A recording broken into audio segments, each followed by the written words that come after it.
é o Evangelho segundo Jesus, é o Evangelho da comunhão de Deus com os homens. Olha só, eu quero que você, se puder abrir o Novo Testamento em Mateus, no capítulo 18, quero que você abra, especialmente no que está dito entre os versos 18 e 22. E eu quero falar sobre a reciprocidade dos céus para com a terra e da necessidade de haver reciprocidade da terra para com os céus. É sobre isso que nós vamos pensar agora nos próximos minutos.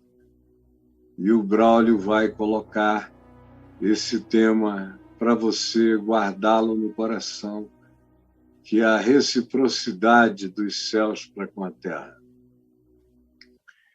E é um texto onde Jesus fala de buscar reconciliação, tentar impedir a divisão, a separação nos relacionamentos, nos vínculos fraternos, ou conjugais, ou familiares, de qualquer natureza. É quando a pessoa que é sua irmã, seu irmão, seu companheiro, sua companheira, sua mulher, seu marido, seu pai, seu filho, está em estado de quebra de vínculo, obstinado para com você. Como é que você deve proceder quando ele pecar contra você? E quando ele fizer isso, e você sentir o impacto e desejar tratar do assunto. Então, ele diz como é que se deve proceder. E aí, após descrever como é que se deve proceder, ele diz do verso 18 em diante o seguinte: em verdade vos digo que tudo o que ligardes na terra terá sido ligado nos céus, e tudo que desligardes na terra terá sido desligado nos céus.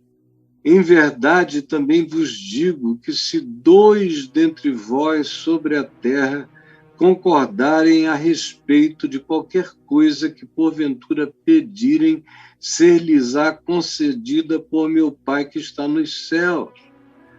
Por quê? Porque onde estiverem 2 ou 3 reunidos em meu nome, ali estou no meio deles.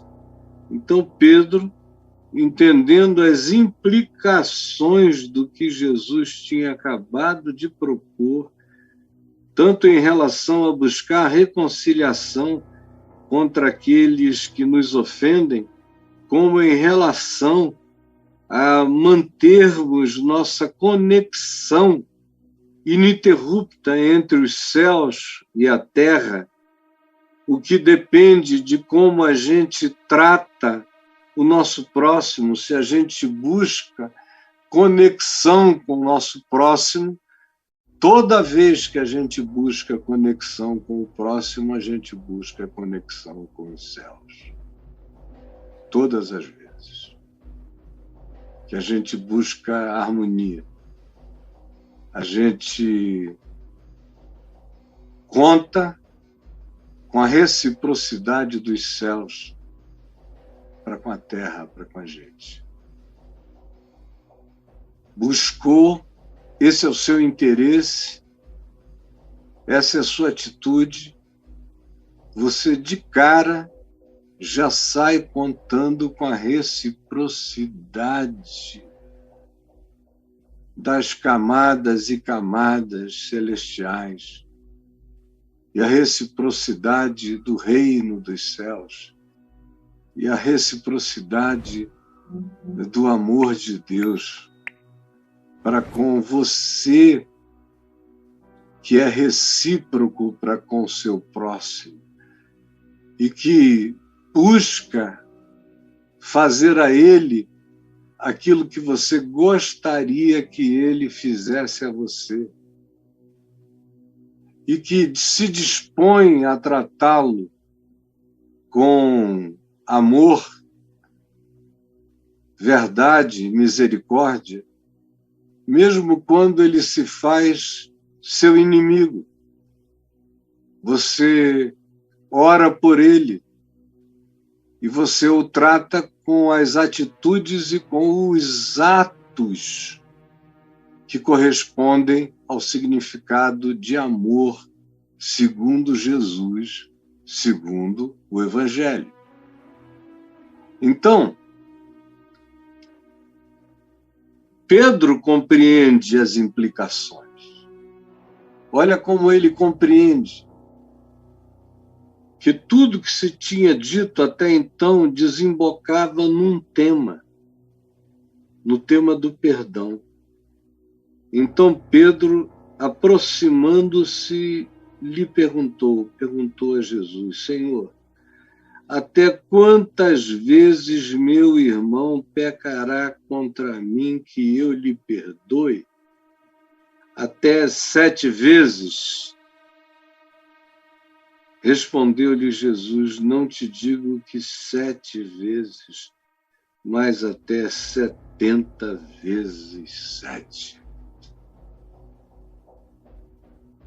Então, na realidade, tudo que Jesus disse sobre procura o teu irmão, perdoa, se ele se arrepender, tem essa conclusão superlativa.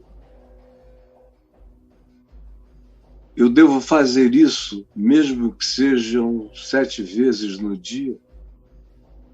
Jesus diz não. Mesmo que você chegue à conclusão de que o convívio com ele não é viável, mas perdoe-o no seu coração de maneira superlativa, de maneira que não fique nem raiz, nem ramo, nenhuma forma de amargura para trás. E aí, no meio disso, ele já tinha dito que quando a gente anda conforme esse espírito do Evangelho, da graça e do perdão, nós somos entes de conexão. Entes de conexão. Guarde isso. Nós nos tornamos entes de conexão. Quando a gente vive em reciprocidade para com o próximo, a gente conta com a reciprocidade de Deus para conosco. E aí a primeira coisa é que nós nos tornamos entes de conexão. Somos sacerdotes naturais de Deus. Essa é a primeira coisa. Guarde e anote.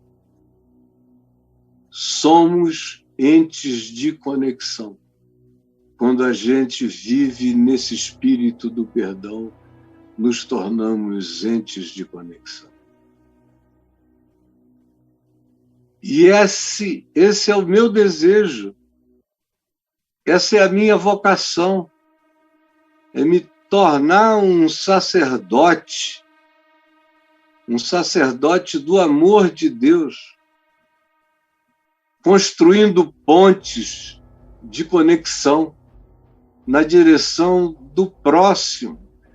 E se ele não quiser nada, absolutamente nada comigo, ou até me perseguir, ainda assim, eu não me deixarei agendar pelos ódios, nem pelos caprichos da perversidade dele.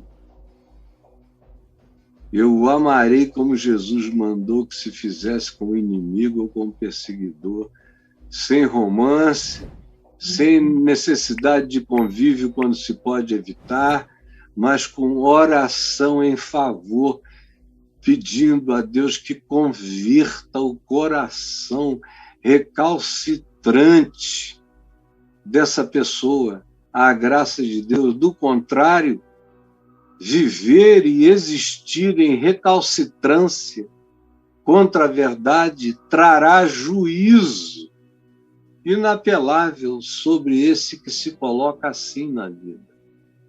Porque aquele que, muitas vezes repreendido, endurece a cerviz, será quebrantado de repente sem que lhe haja cura. Isso é extremamente sério. É uma segunda coisa que eu quero que você guarde. Quem é advertido, mas se endurece, será quebrantado, será de fato quebrado, sem que haja cura. Então, cuidado para que o seu coração não entre nesse estado, nem nesse molde, porque isso é uma invocação de juízo, porque de um lado se fala de todas as positividades. O que ligardes na terra terá sido ligado no céu. Mas o que se desliga na terra, e não é a gente que desliga, são as pessoas que se desligam. Eu não tenho o mandato de desligar ninguém. Eu tenho a bênção de religar pessoas fazendo a confissão da graça e do perdão de Deus sobre a vida delas, mas eu não desligo ninguém. Eu, no máximo, advirto dizendo, não se desligue, não tome a atitude antirrecíproca em relação aos céus, não chame juízo sobre você, não endureça o coração, não invoque o que lhe será tristeza e maldição. Não se desligue dessa graça, dessa proteção, desse vínculo. Não faça isso, porque é você quem se desliga. Jesus diz, permanecei em mim e eu permanecerei em vós.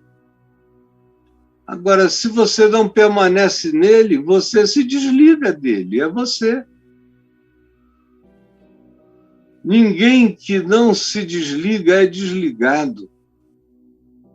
Só é desligado aquele que decidiu se desligar.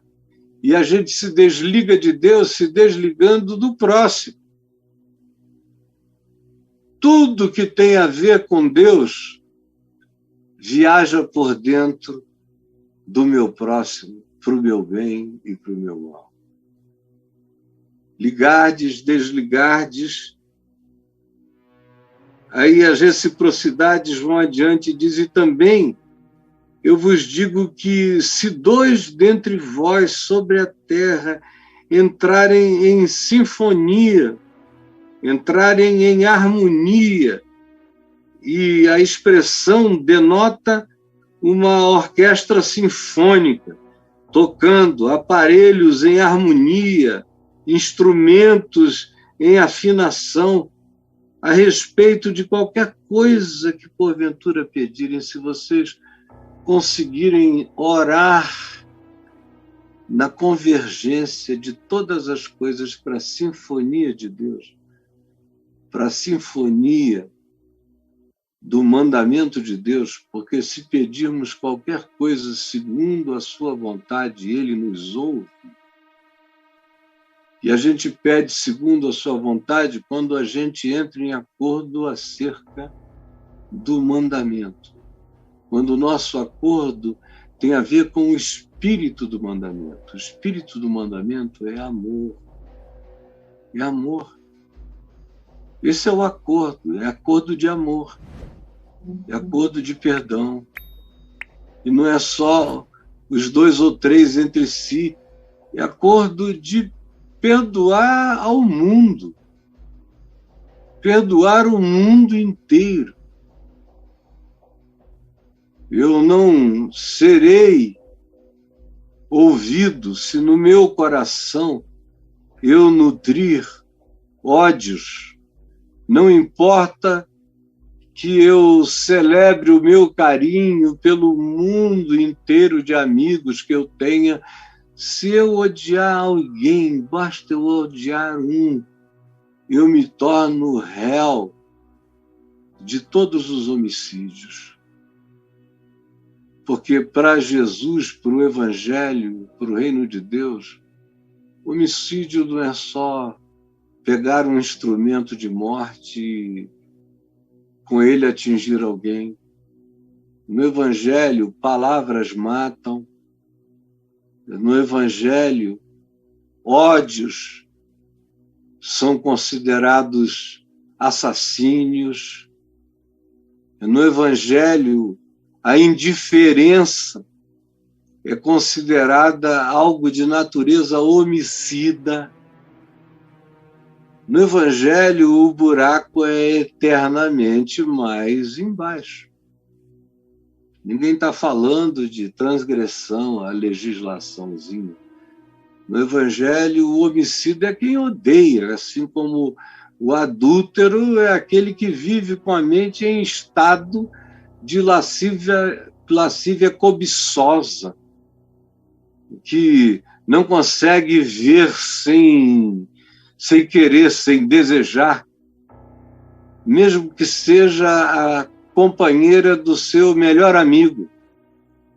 E é uma coisa que se torna crônica, é um modo de ser, é um molde de operação mental e de caráter. E aí, mesmo que esse indivíduo nunca adultere fisicamente, ele é um ser em estado permanente. Foi o que Jesus ensinou. Como Jesus disse que os fariseus do lado de fora eram todos perfeitos, mas do lado de dentro eles eram sepulcros cheios de podridão, de cadáveres, de homicídios e de ódios e de perversidades e de invejas e de desejos malignos. No Evangelho, as coisas se invertem. No Evangelho se diz que aquilo que é elevado diante de Deus é elevado diante dos homens, é abominação diante de Deus. E aquilo que é desprezível diante dos homens é elevado diante de Deus. O Evangelho inverte tudo. Por isso, quando se fala em concordar, em sinfonia, é esse acordo profundo que só o perdão e a reconciliação de nós para com os outros, de nós para com nós mesmos, e só o perdão efetua a reconciliação de mim para comigo mesmo. Só quando o meu coração é limpo pelo perdão, eu estou reconciliado comigo mesmo e com Deus. E aí eu fico nesse alinhamento absoluto. E Jesus disse, não é preciso haver uma mentalização de milhões de pessoas, não tem nada a ver com esforço mental, é com acordo espiritual de amor. E se houver essa sinfonia, esse acordo, se houver esse feixe de luz, de amor, ali eu estou, no meio deles. É por isso que tudo isso acontece. E as coisas, de fato, do céu entram em solidariedade para com a terra, quando eu me solidarizo para com o meu próximo, e entro na concordância do Espírito, do amor como oração e da oração como amor, demonstrado por perdão, por uma atitude de oração pelo mundo, por todos, inclusive por aqueles que eu não gosto, pedindo que o Senhor converta mesmo o coração mais perverso. Quando eu entro nessa sinfonia, os céus se tornam recíprocos para comigo. Eu ligo e aqueles que entram em estado de beligerância contra o espírito do amor que habita em mim, eles mesmos se desligam de Deus. Quando eles entram em antagonismo para com o espírito da compaixão, do perdão, da misericórdia, eles mesmos se desligam de Deus. Ligardes, desligardes, acordo, sinfonia a respeito do que pedirem, isso lhes será concedido porque vocês estarão orando segundo a vontade de Deus. Quando eu peço aquilo ao que Deus diz amém em Cristo, diz amém como princípio do Evangelho, e quando eu faço isso no espírito da sinfonia, sem antagonismo dentro de mim, isso me será e nos será concedido. E mais, Jesus explica, dizendo, porque onde estiverem 2 ou 3, assim, nesse espírito, em meu nome, eu estou no meio deles. Hoje aqui nós não estamos reunidos presencialmente, mas nós temos uma reunião de centenas de pessoas em todas as plataformas onde nós estamos. Centenas de pessoas que podem entrar em acordo. Ou você está com 2 ou 3 na sua casa, na sua família, e vocês podem entrar num acordo de amor. Não as orações do desacordo, da discordância, mas as orações dos acordos, da reconciliação e do perdão. Pedro diz, na primeira epístola dele, no capítulo 3, que se homem e mulher, se cônjuges, se parceiros, entram em estado de desavença, de irreconciliação, de amargura, de raiva, as orações deles são interrompidas. Pedro adverte: reconciliem-se, preservem a vocação comum de serem partícipes da mesma graça de vida. Não se dividam, nem se amargurem, nem se odeiem, senão podem ter certeza, os céus se blindam. Você perde a reciprocidade celestial se o seu coração se encher de antagonismo espiritual. Jesus só está presente para ser o amém de Deus, e Jesus é o amém de Deus na nossa vida, só está presente quando a minha vida é um amém de Deus ao amor, ao perdão a misericórdia, a tolerância, a compaixão e a busca pela verdade, pela justiça. Aí eu entro em estado de alinhamento mental, emocional, afetivo, psíquico, espiritual. Eu me torno um ser retilíneo na direção dos céus e retilíneo na relação com os meus irmãos e faço um ângulo perfeito,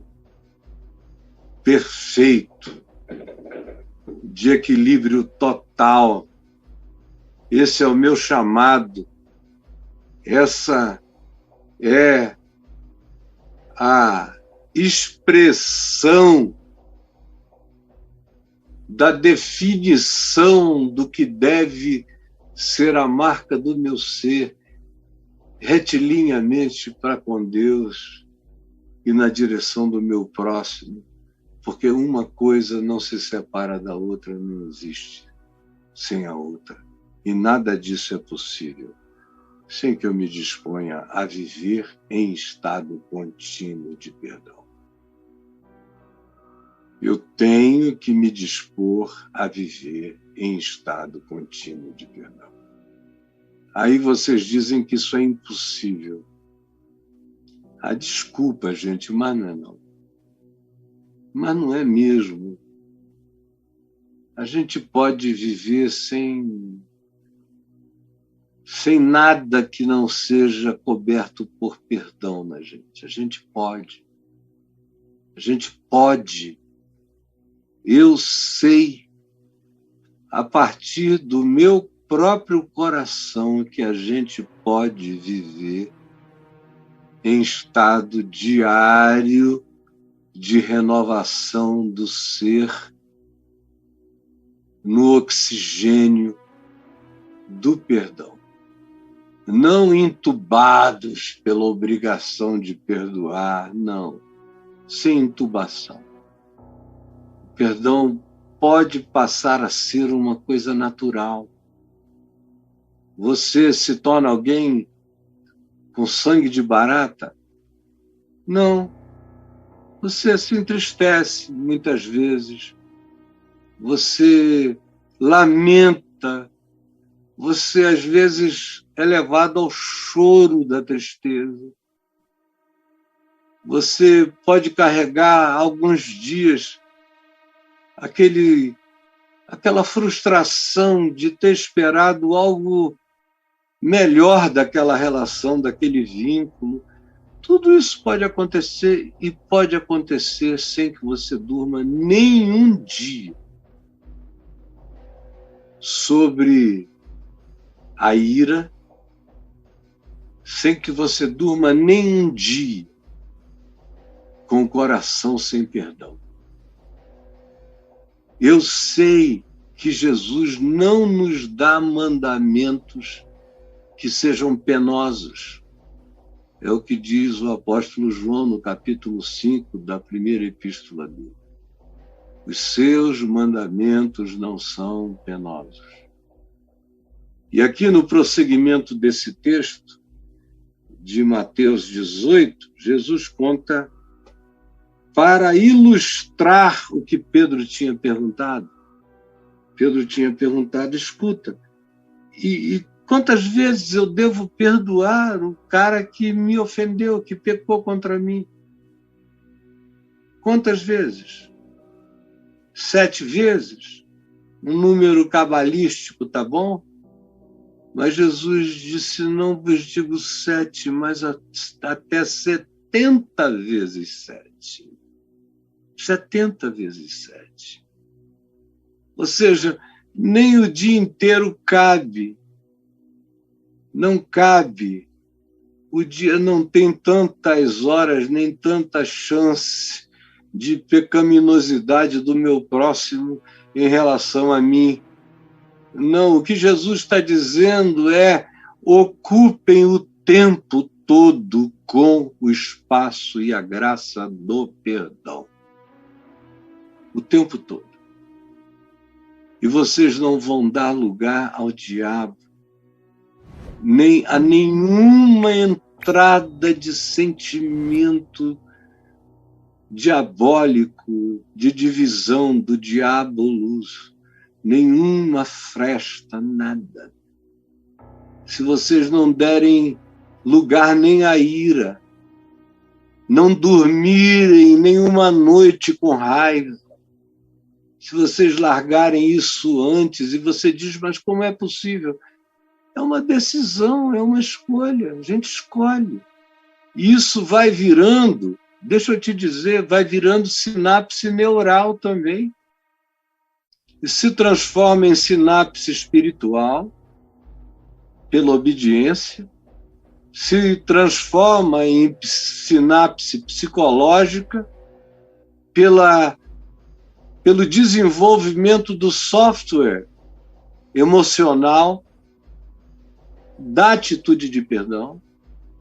Isso se transforma em dimensão neural, isso vira sinapse. Quanto mais a gente exercita a mansidão, o perdão, a misericórdia, a tolerância, a paciência, a oração, mais a gente faz sinapse da paz em nós. Paz em todas as camadas dimensionais, até mesmo a paz que o nosso corpo vai experimentar, porque a liberação das químicas da raiva são contidas já na instância superior do ser. Tudo isso é possível. E eu sei porque os mandamentos de Jesus não são penosos. E ele diz que tem que ser assim em perdão, e diz, por isso é que o reino dos céus, porque é assim, perdão em plenitude o tempo todo, me acompanhe. Por isso o reino dos céus é semelhante a um rei que resolveu ajustar contas com os seus servos. E passando a fazê-lo, trouxeram-lhe um que lhe devia 10.000 dinheiros. Não tendo ele, porém, com que pagar, ordenou o Senhor que fosse vendido ele, a mulher, os filhos e tudo quanto possuía, e que a dívida fosse paga. Porque podia ser vendido como escravo no mercado. Era o que a lei permitia. Então, o servo, endividado, que estava com essa sentença na cabeça, prostrando-se reverente, clamou ao seu senhor, ao credor, e disse, sê paciente comigo. Tem paciência comigo e tudo te pagarei. Tudo. Então, o senhor, o credor daquele servo, compadecendo-se dele, do clamor dele, mandou-o embora e perdoou-lhe a dívida toda. Não deu tempo e não foi paciente, não, perdoou tudo. Graça absoluta, graça é favor imerecido. Se quebrantou, pediu perdão, foi perdoado de tudo pelo Pai Celeste, pelo Senhor dos meus créditos, ou melhor, das minhas dívidas, dos meus débitos. Perdoado, está consumado, está tudo perdoado. Tetelestai. Não há mais culpa nenhuma. Está tudo liquidado. Saindo esse homem que fora perdoado de tudo, saindo ele, esse servo perdoado, encontrou uma das pessoas que lhe deviam dinheiro. um dos seus conservos, que ele devia uma merreca, ele devia 10.000, esse outro devia 100 bobagens, ele devia 10.000 talentos, era uma quantia infinitamente superior, e esse outro devia 100 pratas. E, agarrando-o, ele o sufocava, mata-leão nele, estrangulamento, tirando o fôlego, e dizia: paga-me o que me deves, paga-me o que me deves, seu cretino sem caráter, não te perdoo. Então, esse conservo estrangulado, caindo-lhe aos pés, lhe suplicava, dizendo: sê paciente comigo e tudo te pagarei.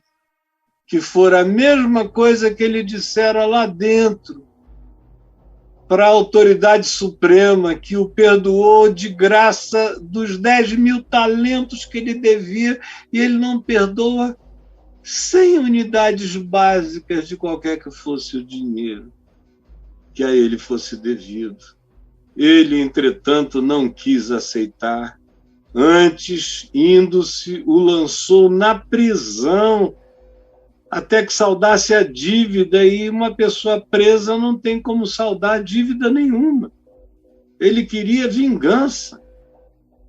Vendo os seus companheiros o que se havia passado, entristeceram-se muito e foram relatar ao Senhor, ao Credor Supremo, tudo o que acontecera lá fora. Tem anjos, tem muitos mensageiros delatando o ódio, a vingança. Está cheio de delatores contra a sua alma ou a alma de quem quer que viva assim. Então o Senhor, chamando-o, disse àquele servo: tu és um servo muito malvado. Perdoei-te aquela dívida toda apenas porque tu me suplicaste. Não devias tu igualmente compadecer-te do teu conservo, como também eu me compadeci de ti? Assim como eu vos perdoei, assim também perdoai vós. E, indignando-se, o Senhor de todos os créditos o entregou aos verdugos, até que lhe pagasse toda a dívida. Assim também meu Pai Celeste vos fará, diz ele a Pedro, olhando nos olhos de Pedro, se do íntimo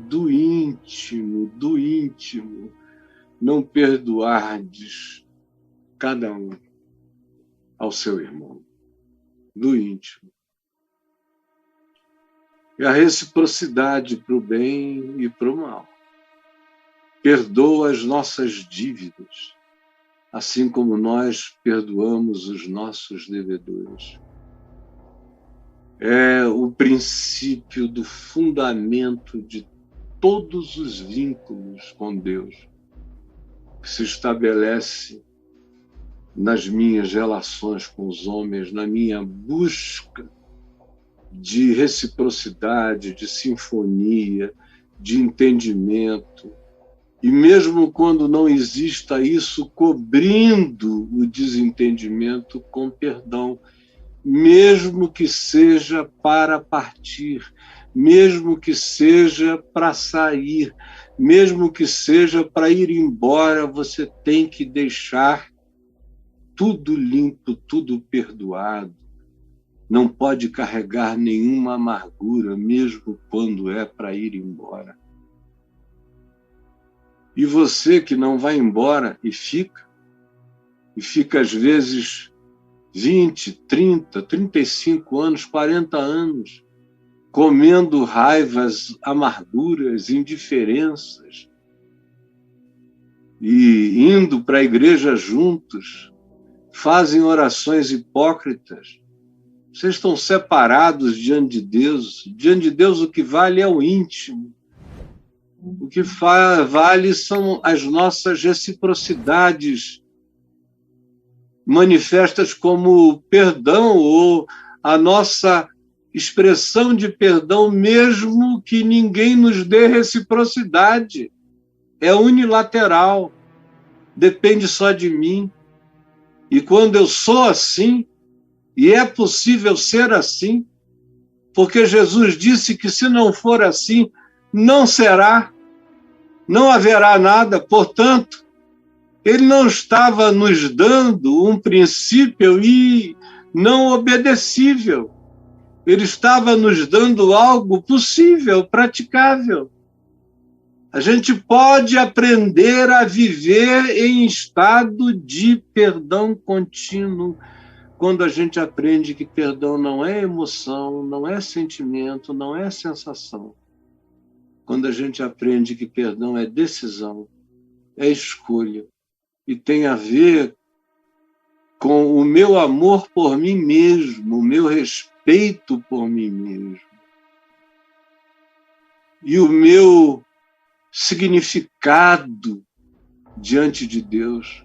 E quando eu preservo a alegria do prazer de Deus em mim, quando eu me comprazo no prazer de Deus em mim, andar em estado de perdão passa a ser como respirar cada dia mais naturalmente.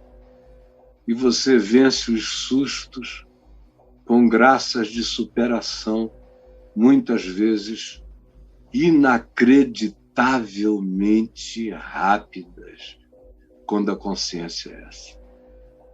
E aí no meu portal, para quem quiser saber muito mais sobre isso, é só escreverem a palavra perdão no portal caifab.net, aí nessa lupinha, que vocês vão ver a quantidade, olha, 718 registros sobre perdão.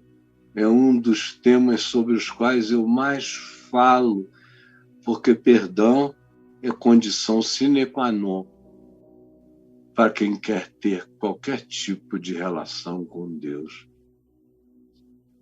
E eu não perdoo a Deus, eu perdoo ao meu próximo. E me perdoo diante de Deus, porque Deus em Cristo me perdoou. Senhor Jesus, que essa palavra que é a pedra fundamental do Evangelho seja não apenas sabida, porque não é possível que até hoje não se soubesse disso, mas seja crida e seja praticada e seja obedecida, para que ela se transforme num estado de graça acontecendo dentro de nós, estado de sinfonia celestial na nossa vida, no nosso ser, manifestado como pacificação feliz em Ti. Em nome de Jesus. Amém e amém.